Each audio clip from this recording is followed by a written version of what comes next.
In this story, I'm trapped in an apartment with dangerous wolves outside, while my brother is undergoing a painful transformation. I must choose between saving him and protecting another innocent life. How will it all unfold?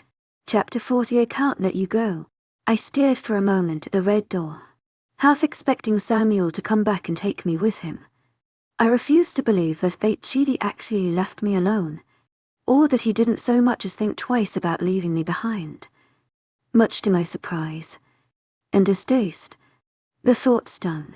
It pulled at my heart in places I hadn't even realized Samuel had strings attached to. Our time together since Dee's been brought back to town was decent. Samuel had been trying. He didn't seem to be keeping things from me. He was giving me my space. And he was pushing me, though I refused to admit it. I was beginning to find I didn't hate the man, and had begun to trust him, if only slightly. While I held a deep resentment for my situation, I couldn't find it in me to blame Samuel for the things going wrong. But when the heavy door stayed closed, it felt like everything shattered. The small portion of me that was finally starting to relax took a plunge into the ocean. I stared at the door for a second more, before a frustrated scream escaped my lips. I shot my hands through my hair, pulling at it to ease the hysteria rising in my chest. Out of the corner of my eye, I saw the woman named Raven flinch, but I paid her no mind. Enthusiasm, in the moment, I could do nothing but let a slew of curse words rain from my lips, each and every one of them directed at Samuel. Without thinking, I let out another mangled cry and reached for my shoes. I pulled them on in a smooth motion, ignoring the fact that I wouldn't make it to steps outside this apartment.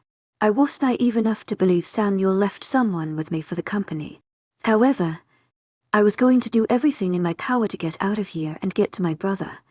Sure enough, the minute I headed for the front door, Raven was blocking my way. She stood before me, taller and stronger, but with hesitation. Her chocolate brown eyes refused to meet my own. To my agent extraordinaire, Madeline Nilben, heartfelt thanks for your unfailing patience, enthusiasm. I ground out, ignoring her anxious expression. I'm sorry, but I can't let you go.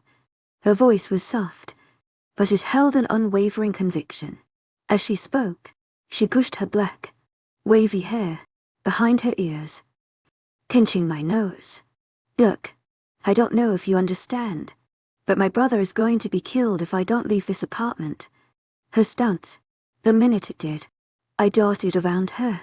She was caught off guard and I was able to grip the doorknob and pull it harshly. However, when I did, it didn't move. No matter how hard I pulled against the shining metal, the door refused to open. What the hell? I cried out, relentlessly tugging at the door. The next moment, Raven was in my vision and pulling me back. Her grip was surprisingly strong and it was enough to make me lose my footing, causing me to trip backward and fly through the air. Before I could hit the ground though, she caught my elbow and lifted me back up. They locked it from the outside. She huffed, straightening the both of us. I ripped my elbow from her arm, scowling at the door. Just as I was about to try it again, Raven placed herself in between me and the wood. Her back was leaning against the door, and when I glared at her, she awkwardly tucked her arms behind her back. I'm sorry about your brother, she rushed out. But I can't let you leave. Both the Alpha and Beta told me to keep you here. I paused. Both of them. She slowly nodded, her short waves falling back on her face. Both of them. Alpha Riley told me if I let you leave then I'd have to face him in the morning. She paused, looking directly into my eyes. Please don't leave. Her words hit me like a freight train. He threatened you. I paused, staring at her. I'm sure it came across as a cold and hard glare because honestly, I couldn't keep the expression off my face. I was completely torn. There was no doubt in my mind that I had to get to Will, or he would be killed. But if I left, the very same could happen to this woman. Abruptly, I let out another scream of frustration. Raven flinched back again, her already light skin paling even more. She took a hesitant step back further into the door, but I paid her no mind. I stalked towards the kitchen, pacing back and forth. I hated that I was doing it, as it reminded me too much of the same exact thing Samuel did when stressed. But I couldn't keep still. My mind was racing, my heart was pounding, and my soul was being crushed. "I'm sorry," Raven told me again from across the room. "If I could help you, I would. What do you know about humans being bit and turned?" I suddenly questioned, turning to face her. My fingers strummed against my legs. It was the only thing keeping the panic in my chest from rising. "I am," she stammered. "To my agent extraordinaire, webnovel. Heartfelt thanks for your unfailing patience, enthusiasm." "Well, they don't often survive the shift. I know that. What else?" Raven was at a loss. "There's not much more. They're bit. Then they shift for the first time on the full moon. What about after? How many have survived?" "I'm sorry, but we haven't had a human survive the shift in a while. It's just too hard on their bodies. Normally, we don't even turn the ones we keep anymore." I leaned up against the kitchen counter, ignoring the turned-over bar stool at my feet. Another scowl was etched onto my features, but this one was laced with more than anger. I was terrified of what was happening just beyond the walls of the apartment. Will was out there, and he was probably going to die. Not only that, but there was absolutely nothing I could do about it. "What is the shift like?" I questioned, my feet tapping incessantly in time with my fingers. "I'm not sure you want to know." She trailed off. My jaw tightened and I ground out, "What is the shift like?" I looked up for a moment, catching Raven's expression. She looked almost as terrified as I felt. "Painful. Mostly. I've heard it's worse for humans. If you're born a wolf, then you've already got it in your system. When a human's bit, their entire being changes. The hardest part is not letting the new body kill the old." My body tensing even more. Every word that left this woman's mouth was another reason I needed to be there to help Will. Not only that, but this could be the only chance I had to see him alive. Now Samuel and Riley would be the last faces he would ever see.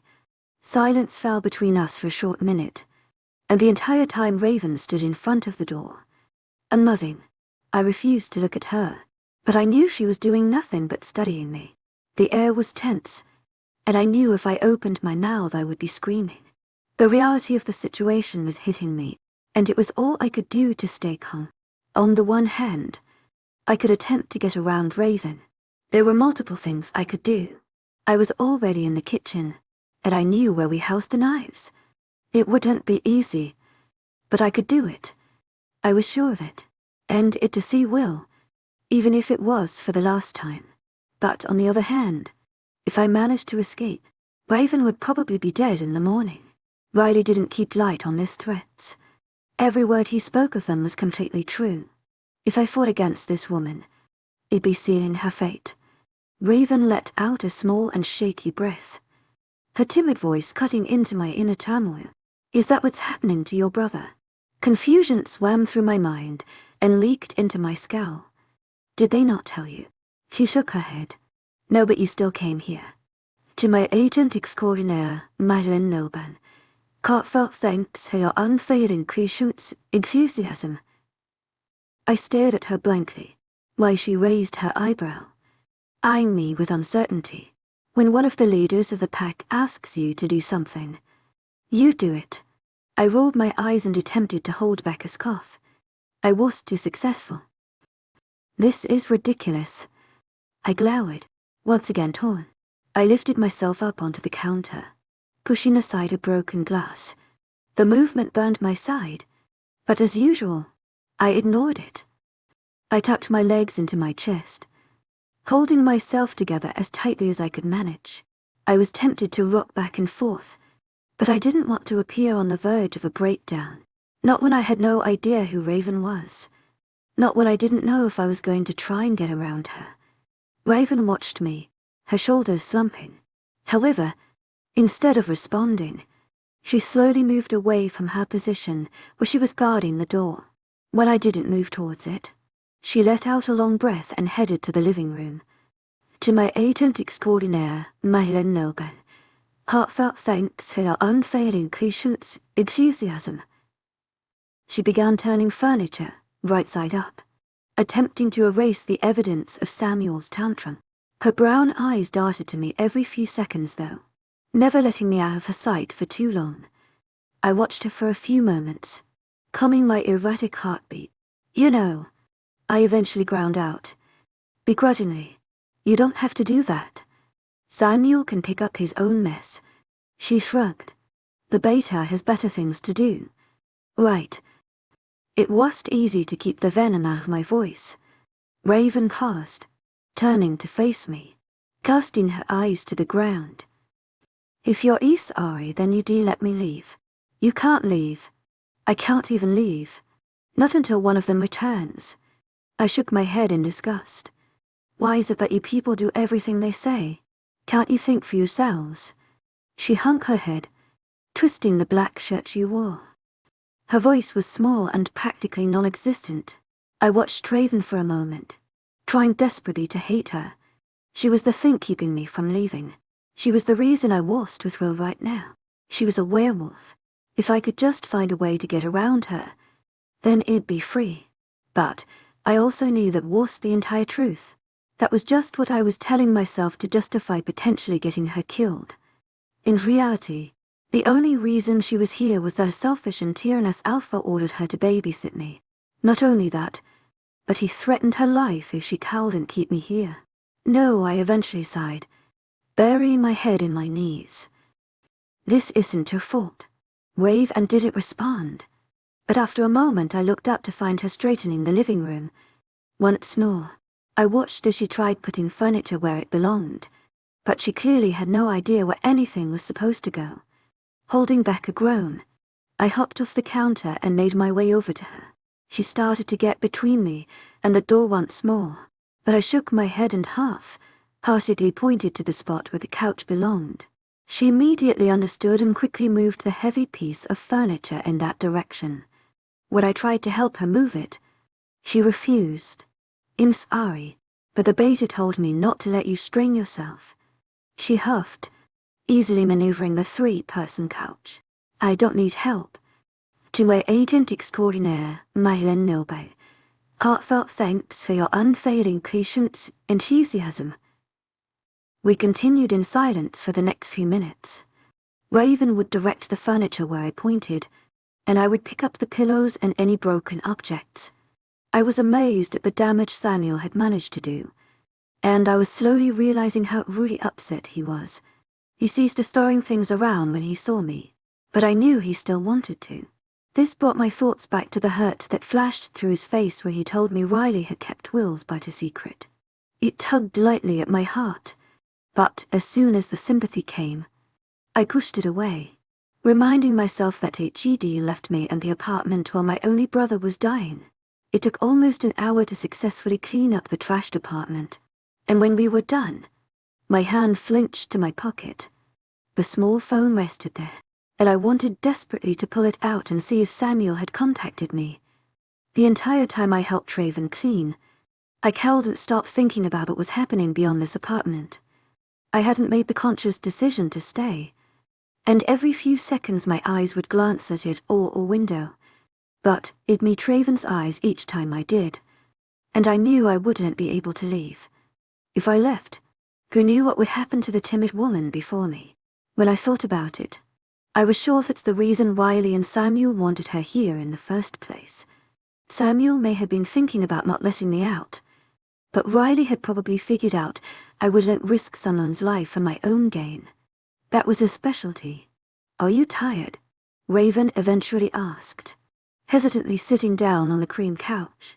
It faced a matching arm, chairs with a wooden, now broken, coffee table in between. "I could help you to your room if you need it." "The beta told me to let you sleep." I sat down heavily in the chair across from her, sinking into the cushions. "The beta seems to have told you a lot of things." I grumbled, staring out the open window behind Raven. It gave me a clear view of the moon and stars, just like a window in my bedroom. Sighing, I continued. But no, I don't think he'll be sleeping tonight. She smiled. Sadly. I'm sorry. I'm just trying to do what he says. A thought suddenly entered my mind. Did he threaten you? Her eyes went wide. The beta. I nodded and she vehemently shook her head. Of course not. H.E.S. the only one who is kind to me. Sure, he can be firm, but H.E.S. never threatened me. I let out a long breath I didn't know I'd been holding. When I didn't respond, Raven continued on in a small voice. Can I ask you a question? To my agent extraordinaire, Madeleine Nilben. Heartfelt thanks for your unfailing patience, enthusiasm. Sure. She hesitated, looking at me cautiously. Is it true he is your mate? My lips pursed. That's what he thinks. A hint of a smile tugged at Raven's lips. Can I ask you another question? You don't have to keep asking me if you can ask me questions. Sorry. She nodded. What do you think? What do I think about what? Is he your mate? I sighed again. This time much heavier. Humans don't have mates. She nodded. Thoughtfully. It was the first expression I'd seen her take on, other than caution of fear. My eyebrows furrowed, but I didn't dwell for too long. My fingers still bounced in time with my legs, and I was trying desperately to keep my panic at bay. Though I wasn't actively trying to escape, my mind kept playing out the scenarios where I would. Each one would end with me finding Will dead. Raven watched me. Are you all right? I shook my head, my leg bouncing beneath me. No, she sighed. I really am sorry. Stop saying that. You didn't have a choice. I hung my head. I know what it's like. Raven hesitated, watching me with sympathy. I could feel her gaze burning holes in the top of my head, but I couldn't bring myself to look up. H.E.S. not bad. You know, she started. The beta. He takes care of us. H.E.S. the only one who treats me well. I slowly lifted my head, furrowing my eyebrows. What do you mean by that? She shrugged. I'm an omega. The pack doesn't really care for people like me. I'm the lowest of the pack. Compared to them. That's ridiculous. Why are they any better than you are? They just are. It's their blood, their position, their family. I'm not upset by it. To my agent extraordinaire, Madeleine Nobel. Heartfelt thanks for your unfailing patience, enthusiasm. I'm used to it. It's nothing I can change. I shook my head in disbelief. It's not right. I didn't bring it up to get sympathy. She told me. Simply, I wanted to try and show you that it's not all bad. If your brother is in the hands of the beta, H.E.S. got a good chance. She smiled, tilting her head and watching me. Even if that were true, I still need to be there. Will needs me.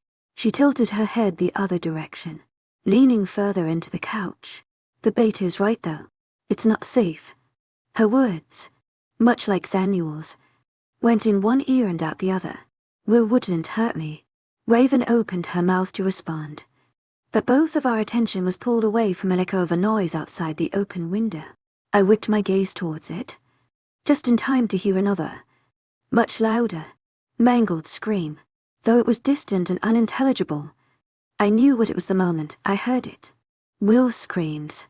I shot to my feet, my side burning with the action. Raven quickly followed suit, her gaze darting to the window. The noise sounded again, and just as I moved my feet to run to the window, Raven was there, shutting it tightly. She whirled around to face me, but the only thing I could do was stare at the glass. The noise was gone, but the damage was done. The tears that threatened me all night finally filled my eyes, betraying my emotions. Desperately, I looked at Raven, pouring every pleading word possible into my stare. She seemed lost and uncertain, but the smallest shake of her head answered my unvoiced question. I wasn't leaving. Instantly, I broke down. My legs gave out and I fell to the floor in a tangled heap. Raven caught me before I could hurt myself, but I barely registered her body beside me. A scream escaped my lips and blended with my sobs. Tears relentlessly poured from my eyes and onto my clothing. I clutched my chest, barely aware that I couldn't breathe. In that moment, it was the last thing I wanted to do. Raven's hand ran up and down my back. She spoke softly in my ear, though her voice was strained and tense. I pushed her presence from my mind, as it was only another reminder of what was happening. The phantom screams from the window pierced my ear and again, and my mind began to conjure images of Will. He was bloodied. He was broken. And then, he was dead. Chapter 41. I exploited it. My senses came back slowly. It was the burning of my side. Then, it was a soft hand running up and down my back. Lastly, it was Raven's voice, small and tense, whispering lies of encouragement. I tried to dwell on those lies. I tried to believe them, but I couldn't. No matter how desperately my heart pined for encouragement, I couldn't believe that all would survive. When the tears fell silently, Raven pulled back to look me in the eyes. She was silent for a few long moments before she bowed her head and dropped her hand from my back. "I'm so sorry," she whispered. When I didn't respond, she looked up, watching me carefully. "Do you need anything?" Her voice was barely a whisper of the wind. It was as if even talking too loud would cause me to break once more. I was nothing more than a house of cards precariously balancing on my tears. Slowly, I nodded. It took her only seconds to leave me and return with a glass. I pressed it to my lips, not really feeling the cold liquid enter my system. When the water was gone, Raven took the glass and set it on the ground beside us. I could tell she was comfortable with silence, because, after a tense, silent moment, "Are you all right?" "No," my voice cracked. "Sorry. Stupid question." She trailed off. "It's going to be okay. To my agent extraordinaire, Love, heartfelt thanks for your unfailing patience, enthusiasm." "It's going to be okay." I didn't respond. Raven continued, filling the silence. She rambled on, and half the things she said I didn't hear. Whether the nonsensical talking was for her benefit or my own, I couldn't tell. Maybe she knew that it was better to fill the silence with useless words rather than allow memories of Will's screams. Maybe she just didn't want me to break again. "Hey," she eventually paused, rubbing a hand up my back again. "I know I said humans don't often survive, but HES in good hands. I can promise you that. Had it been any other situation, I would have rolled my eyes. I didn't even have to think before I croaked. Riley's not good hands. I was talking about the beta." I shook my head slowly, my voice as dead as I felt. "Neither of them are good hands." Raven shifted her weight. I knew it was in her nature to talk down about the leadership of her pack. It was like that for any werewolf. But I didn't care. Not that I was making her uncomfortable. Not that I was showing my hatred for her kind. None of it mattered anymore. I was going to lose everything. The shot struck me harder than a bullet piercing my skin. For the next few moments, it was all I could think of. My mother was gone. Will would soon be dead. And what was I doing? What had I been doing all week? Sitting in an apartment waiting for something to happen. A new feeling rushed through me. "To my agent extraordinaire, Love, heartfelt thanks for your unfailing patience, enthusiasm." It was shame at my cowardice and refusal to act. It was that I hadn't tried to escape. The first day had consisted of nothing but me searching Samuel's apartment for any openings that weren't guarded. But, after that, I'd given up. When I saw that there were too many werewolves, too many odds stacked against me, it sat down in my bedroom and brooded, resigning myself to the fact my life was no longer my own. I accepted that my existence was only to make Samuel happy. Next, I felt contempt and anger. However, it wasn't outwardly focused anymore. This anger was directed at me. The entire week I'd been too involved in my own self, pity to even realize what was happening. I was too scared and to fight as I normally would. The girl that had run, the girl that had risked everything to save her and her family as slaves, was pushed behind a wall I hadn't even consciously built. And now, it took the last bit of what meant something in my life to finally wake me up. To my agent extraordinaire, webnovel, heartfelt thanks for your unfailing patience, enthusiasm. My voice shaking, I turned to face her as I spoke, initiating eye contact. My hands twisted forward, catching her wrist as it once again started to smooth over my back. I stopped her from further movement, and she looked at me, confused. Stop. She immediately stiffened. Her expression grew guarded and she looked at me warily. I didn't allow her expression to linger before I was speaking again. This time, my voice held a small amount of strength. Do you have a family? Raven looked at me, bewildered. I could tell she was trying to follow my thought process. But in that moment, even I was having a tough time keeping up with it. I was purely following the new feeling rising in my chest, pushing me forward to do what I feared most. Risk everything.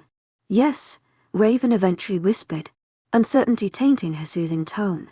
What would you do if they were in trouble? Again, she hesitated. It helped them. Slowly, I nodded.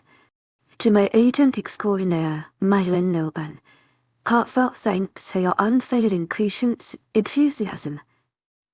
You would. They're your family. That's what I would do.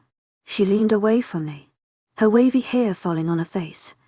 It covered her features, masking the cautious expression I knew she had adopted. My family is in trouble. Slowly, each syllable that left my mouth, however, added to the new feeling rising in my chest. It caused my heart to quicken, my lungs to ache. My mother is missing and could already be dead. If I don't do something, then my brother will be too. You can't leave. Raven quickly shook her head. She was pleading. Now the Alpha will kill me. I hesitated. There it was again. The one obstacle between me and that door. My heart tugged one way in my chest, while the other half was already sprinting out of the apartment. I can protect you. The words left my mouth before I knew what I was saying. But when they did, I didn't take them back. I was letting my body run on instinct. I wasn't holding back. There would be no more caution, not if I wanted to save Will. She looked at me, dubiously. How can you do that? No offense, but that's one of the reasons the beta wanted me here. To protect you. Samuel is on my side. I told her with as much force as I could muster. If I tell him to protect you. I didn't know if it was true. I didn't know if I'd be able to protect Raven at all. But, in this moment, I didn't care. For the time being, we both had one common enemy, one common threat. If I had any chances of getting this woman to listen to me, I had to use that in whatever other means I could. Unfortunately, the only resource I believably had was the mate bond with Samuel. So I exploited it. Samuel is my mate. I tried not to cringe as I said the words aloud. If keeping you safe means that much to me, I'll make sure it happens. Her breathing quickened. I don't know. The Alpha. She trailed off. Raven inched further away from me. I could tell I was quickly losing her. So I did the only thing I could think of. I'd play further on the common ground between us, revealing the one thing I swore I would never speak of. I didn't know what was coming over me, and I knew that when I came to my senses I would probably regret every word that left my mouth. But I didn't stop. Riley's threatened me too. My voice was small, betraying the fact I was wrestling with my own emotions. However, I paused before continuing, waiting for Raven's reaction. Her body stilled again, and she ceased her inconspicuous movements. When I knew I had her attention. Heavily, Archias threatened me and my family. If I don't let Samuel change me, if I don't make him happy, I'll kill them. She cast her eyes to the floor. Stop saying that, I snapped. My eyes darted to the window, watching the full moon for the briefest of moments. If you're really sorry, then help me. I reached my hand for hers, squeezing it tightly. Her palm was limp in mine, and I knew her resolve was failing. After a moment, I gave her a small smile. I can't do this without you. Raven took her hand from mine and rubbed it on her leg. Slowly, her brow furrowed, and she refused to meet my eyes. I can't just disobey my alpha's orders. You're not disobeying him. You're following the beta's order to keep me safe. In leaving, one way or another, and having you there would lower the risk of me getting killed. Again, I didn't know if I was telling the truth. Maybe that's why Raven so easily bought it. I don't even know how to get out of here. She half cried. You saw the door. Her hand no longer ran up her leg but rested firmly on her hip. I tried to hold back a smile, though my heart leapt at her words. It wasn't an outright agreement to my proposal, but it was close enough. We can figure it out. I rose to my feet, almost too quickly. My body swayed, threatening my balance. I reached my hand out to steady myself against the chair, and Raven was at my side in an instant. I don't think you understand. She huffed as she released me. It's locked from the outside. There's a bar across the door. It was hard to ignore that knowledge. Even as my hopes were rising, we were too high up to attempt an escape from the window, and there weren't any other ways to leave the apartment. When Samuel first dumped me here, I checked for evidence. To my agent extraordinaire, webnovel, heartfelt thanks for your unfailing patience, enthusiasm. Trapdoors, extra rooms, everything. There was an old stairwell a few stories outside the main window, but even that was too far to reach. The only way in or out was through the front door. You're strong, right? I questioned as I made my way to the front of the apartment. Raven followed close behind, holding her hands out in exasperation. Yes, but I don't know if I could break it. They made it to keep us in. You know. I stopped beside the redwood, tracing my fingers around the doorknob. They made it to keep me in. Raven stopped behind me. I could practically feel the doubt and fear rolling off her shoulders, but I let it do just that.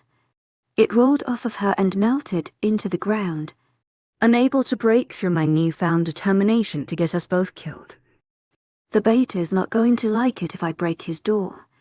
With my back facing Raven, I rolled my eyes and ignored her statement, though I knew it was futile. I gripped the metal doorknob and pulled. Like before, the door didn't budge. The handle twisted, but the wood stayed firmly in place. I bit my lip as the gears turned in my mind. Each thought that passed caused me to pull harder at the door. After a while, Raven huffed and shouldered me aside, rolling her eyes. You're not doing anything. She pushed me back further, and it didn't take long for me to interpret her intentions. My feet carried me the small distance to the kitchen, and I watched as Raven pushed against the door in various places. From my viewpoint, each one was as strong as the last. After a moment, though, she smirked and turned to me. The bottom half gives way a bit. I'm going to try there, but I don't know if it will work. She hesitated then, her eyes growing wide. If there's someone outside this door, they're going to know what we're doing. Her last thought hadn't even occurred to me, but now that it had, I realized why there was a sudden fear in her voice.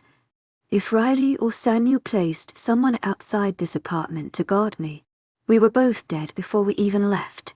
There won't be anyone. I spoke firmly, trying to convince myself. Samuel told me the pack was out looking for the humans. Raven readied herself to charge the door, but she abruptly stopped. The humans. As in the humans. The rebellion humans. I guess. Her arms fell to her side, swaying with the motion. Her brown eyes grew even wider. You didn't tell me that. If they're out there and we get caught, then our alpha is the least of our worries. Your alpha isn't a worry at all. And we won't get caught. Peyton got a team together and was going after them. She nodded, but it didn't soften the lines creasing her forehead. He's our best hunter, she thought out loud, trailing off, and our best tracker. To my agent extraordinaire, webnovel, heartfelt thanks for your unfailing patience, enthusiasm. We'll be fine. Raven shook her head, giving me one last glance as she tensed her body like before. She crouched, positioning her shoulder towards the door, then tucked her arms into her chest. Her back leg braced, and in that moment, I swore she was more intimidating than I ever gave her credit for. Before I could dwell on the thought, she simply took in a large breath and charged the door. Her shoulder hit the door, right on the mark. A loud splintering exploded through the air, and when Raven pulled back, there was a small hole in the otherwise perfect wood. We both stared at it. My feet carried me forward, but my eyes never left the hole. It was small, but we could easily peel back pieces of the door until it was large enough to fit through. That was too easy, Raven mumbled. I nodded, but I didn't let myself think about it. Riley underestimated you, she scoffed. More like he didn't think I was stupid enough to disobey him. I crouched down, ignoring the pull of my side. I'd call it bold, not stupid. Raven followed my movements, reaching to pull back the largest piece of wood. Is there a difference? I didn't answer, but instead began helping Raven pull back the pieces of splintered wood. It was messy and time-consuming, but eventually, we created a hole large enough for someone to crawl through. I didn't hesitate in doing so, but Raven did. Maybe I should just stay here, she began. Have you knocked me out or something? I was outside the door now, but I stayed crouched down. My eyes scanned the hallway before us, but it was as if the entire building was abandoned. There were no other werewolves guarding us, no indications that anyone had even heard the door breaking. When I was satisfied it would stay that way, I turned to look at Raven through the hole in the door. You know, I could never knock you out. You're strong for a human, she stated. Hopefully. I rolled my eyes. You can stay if you want. But believe it or not, I need you. Raven tilted her head, condescending. You need me, she scoffed. Right. She began to disappear from the doorway, and as she did, a small sliver of panic once again entered my heart. Tu es agent extraordinaire, Madeleine Nilban. Heartfelt thanks for your unfailing patience, enthusiasm. I called out. She appeared a moment later, skepticism lacing her eyes. I do need you. I told you. I can't do this without you. I don't know this part of town. I don't know the forest. I can't smell things, or sense when people are coming. You can. She shook her head and disappeared again. I was about to crawl back through the door and drag her out into the hallway until her head poked through the opening. She quickly crawled out, and we both stood outside the door, scanning the hallway once again. You're going to get us both killed. I don't know why I'm doing this. In that moment, I decided that I liked Raven, though I was using her and had no idea if I'd actually be able to keep her safe. For the time being, it was nice to be in the company of someone who understood. If only but a little. You're doing it because you know what it's like to have a family. She shook her head, following me as we slowly began our way out of the building. I know what it's like to have them taken away. Chapter 42. We followed the screams. It was harder than I thought it would be. Will's cries could be heard clearly from outside the apartment buildings. But hearing them was the problem. The problem was that they were distant, almost an echo, and seemed to surround us at every angle. If it weren't for Raven, I would have been lost in finding where they were ultimately coming from. We darted through the streets, my footsteps at Raven's ankles. She didn't mind, but even pulled me closer to her. To my agent extraordinaire, Madeleine Nilban, heartfelt thanks for your unfailing patience, enthusiasm. We found strength in each other. My weaknesses were her strengths, and it seemed the other way around too. When she'd hesitate, it'd push forward. When I was too reckless to regard danger, she had already searched for it. The one thing I hadn't lied to Raven about was the fact that I needed her. She led the way, as it was easy for her to pinpoint the direction of the noises. I followed closely behind, not only because she could hear Will, but also because I had no idea where we were. When Samuel brought me home from the hospital, I hadn't bothered paying attention. At that point, I was so drugged up, so tired, and so defeated. I didn't see a point. And now, I was paying for it. Raven's gaze again arted around a corner, her mouth pressed into a thin line. The coast was clear, as usual, but that didn't stop her from shaking her head and muttering to herself. She had repeated this phrase almost every minute since we'd left the apartment. And after a while, it was too hard to drown out. This is too easy. Though at first, I denied it. I had to admit Raven was right. It was late, and no one would normally be awake at this hour. But our flight from the apartment had almost been too easy. The fact that we hadn't encountered a single soul in almost the hour that we'd been following Will's screams was enough for even me to question. I wanted desperately to ignore this pressing thought, but my brain wouldn't allow it. Not only that, but Raven reminded me every few feet. Each time she reminded me, another thought struck my core. There should have been someone else watching us. The door should have been more enforced. We should have been caught. But we weren't. And though my mind screamed at me to think about my actions, I wouldn't. I forced the anxiety and panic from my chest, telling myself that at this point, it was too late to turn back. And though the odds were stacked against us in every way possible, I let myself believe that maybe, just maybe, something was going to go right. That maybe there was some high and mighty being that decided to fight it to give me a break and allow me to save my brother. Raven pulled me into another back alley, where she scanned the area around us. When she was satisfied, we walked halfway down the street and stopped next to a dumpster. I waited, impatiently, as she surveyed the area once more. It was hard to have patience with Raven's constant caution when I wanted so desperately to sprint in the nearest direction I thought Will would be. However, she never took a step without first deciding where that step would lead. Our bodies were plastered against the green nettle, attempting to blend into the surface. I had to hold back from rolling my eyes because this was how we'd been moving the entire night. Though I was appreciative that Raven was careful, it was beginning to wear on my nerves. I counted another minute before I finally huffed and turned to face her. To my agent extraordinaire, Madeleine Nilban, heartfelt thanks for your unfailing patience and enthusiasm. I harshly whispered.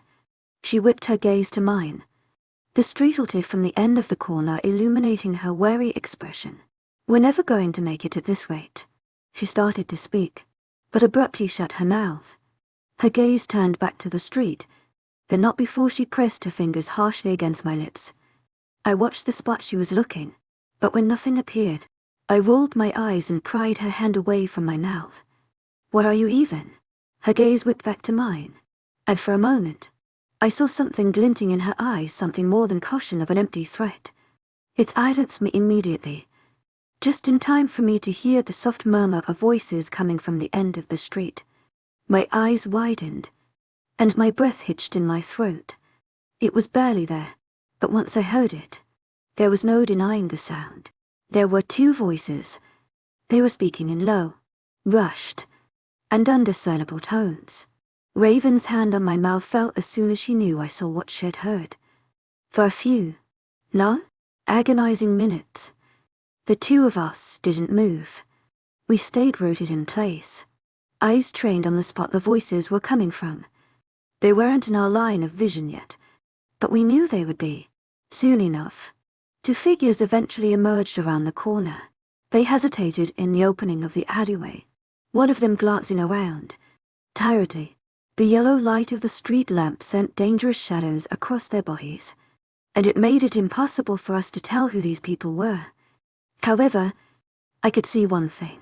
It was illuminated and glinting off the harsh yellow light, hanging limply from one of the figures' hands. A gun. Upon closer inspection, I realized one of them was leaning heavily on the other. They had their arms wrapped around each other's shoulders, and the one who was bearing their weight seemed to be looking for something. Their voices were still low murmurs, but I could also tell now that they were arguing. From the rushed words and harsh tone, I knew they were disagreeing about something important, and that something was exactly what had them stopped outside the alleyway. Raven chanced to glance at me. Her eyes were wide, and her mouth hung half open. I knew she was trying to ask me what to do. But, in the moment, I had no answer. The two figures answered for us, though, when they began moving once more. But, instead of continuing like we prayed they would, they limped into the alleyway and towards our hiding spot. The next few moments were torture. From our spot next to the garbage bin, we were concealed from the mouth of the alley. However, if you were to walk further into the alley like these two figures, we'd be in plain sight. Our goal had been to conceal ourselves from people outside the back street, not in it. Not even Raven had planned that they would wander in on us. A quick and reckless plan formed in my head, and before I could talk myself out of the idea, it was already in motion. Raven looked at me again, clearly not sure what I was going to do, but I gave her a curt nod. This did little to ease her tensions. She pressed her lips into a firm line and tried to push herself further into the ground, allowing me to carry out whatever thoughtless plan I had past my face. The two figures kept walking toward us. The minute they were just beyond our spot, I tensed my muscles and shifted my position. As soon as we came into their line of view, I pounced. I tackled the one who was holding both of their weight, immediately aiming for the gun in their hands. The figure was caught off guard and let out a loud yelp as the three of us came crashing to the ground. We stumbled over the concrete, one after the other, limbs tangling with limbs until the motion stopped, and we were all left on the ground, breathing hard, grimacing. I lifted myself to my elbows, quickly searching my surroundings for the gun. It managed to knock it out of their hand, but instead of holding on to it, the gun got pushed several feet away. For half a second, I sized up the two figures on the ground. One of them was almost limp, while the other was quickly rising to their knees. I immediately rose to my feet and sprinted for the gun. When I turned back around, one of them was standing, holding up their hands in surrender. The other was barely holding their head off the ground. We stayed in those positions for a fraction of a second longer. Each of us stared at each other, not fully being able to take in appearances with the harsh and unhelpful light. Then, Raven steadily rose from her hiding spot and came to stand next to me. "Who are you?"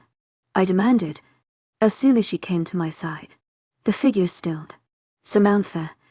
My brows furrowed at the voice. I recognized it, but couldn't place it, so I bit out once more. "Who are you?" My hands were shaking, causing the gun to tremble. I tried to mask this, shifting it to point directly at the person's chest. I also tried to ignore the fact that this was the first time I'd ever held a gun, and in reality, I had no idea how to use the thing. However, the two figures didn't need to know this. They just needed a threat. The figure lowered their hands just slightly. "To my agent extraordinaire, Madeleine Nilben, heartfelt thanks for your unfailing patience, enthusiasm." "Good, yes. Now would you please put the gun down? We're not going to hurt you." "Like hell," I growled, pointing it firmly at his head. We were barely 2 feet away from each other, and now that he revealed himself, I could make out Codis features. His long and dark hair was pulled back but matted to his head in various places. Lines were etched into his face, and I couldn't tell if they were wrinkles or scars. His hands were bloody. Raven shifted next to me. "What's going on?" "I was going to ask you the same thing," Cade responded. His voice was heavy and tired. As he spoke, his gaze kept darting to the figure beneath him, who had given up on standing. I couldn't see their face, but they looked to be in a worse state than Cade. Dark hair was clipped short, revealing bloody bruises all over their skull. Their entire body was shaking, whether from the cold or the effort of standing. I couldn't tell. A cheer's part of the humans. I spoke lowly to Raven. She growled suddenly, her body tensing. The sound was animalistic, and enough to make me falter and steal a glance her way. Her eyes flashed red, just like Samuel's would always do moments before he lost it. It hadn't really struck me until this moment, but Raven was exactly like Riley and Samuel. A wolf. Edgy. Temperamental. Wolf. A wolf that would change not only her eye color but her entire being. As well, in a fraction of a second, she could rip us all to pieces. However, for once, I didn't have to fear this wolf. She was on my side, and I was on hers. Those eyes weren't meant for me. They were trained on Cade. Back with the wolves. Cade sounded, choosing to ignore Raven's glare. She snarled in response, tensing once more. I laughed, bitterly, pulling my eyes back to Cade. It's not like you gave me a choice. Look, I'm sorry about all that, save it. The figure on the floor groaned. Cade lowered his hands. Slowly. Can I help him up? He can't stand on his own. You're not moving, I firmly stated. Not until you tell me why you're here and what the hell is going on. Okay, I get it. I promise to tell you all of that. But first, I need to get him off the ground. Archias laying on his wounds and they're going to reopen. I hesitated, and the moment I did, Cade bent down and scooped the figure off the ground. He let out a large moan at the sudden movement, his body flinching violently. When Cade had him standing next to him again, it was in the same fashion as when we first saw them. Their arms wrapped around shoulders, Cade bearing most of the weight. Okay, you've helped him. Now don't move, I demanded. Who is he? What are you doing here? This is my brother, Titus. And before you tackled us both, we were minding our own business, trying to get out of here. What do you mean? I mean, he huffed, shifting his weight to hold more of his brother's. As he did, he winced slightly, his left leg faltering. He hid it quickly though, turning his grimace into stone. That because Titus was injured, we were sent ahead of the group. We're leaving. They came back to rescue us and now we're out of here. It looks like you're injured. Too, Raven piped in. I can smell the blood. Cade sneered. Yes, we're both not faring too well. Is that what you wanted to hear? Your friends really are skilled. Where are the others? I shook my head, the gun moving with the motion. Cade eyed the weapon warily. I don't know. Liar. I don't know. They sent us ahead and we were supposed to meet up half an hour ago. We haven't seen them. Archias not lying. Raven half whispered to me, never removing her glare from Cade. I breathed in deeply. But the moment I did, I had to hold back a wince. The adrenaline had run its course through my body and was starting to leave. And with it came the ever-constant burning of my side. I tried not to make it obvious as I twisted my hips, taking any and all pressure off the still-healing wound. It had been getting better, but crawling through splintered wood and tackling men to the ground did little to help that process.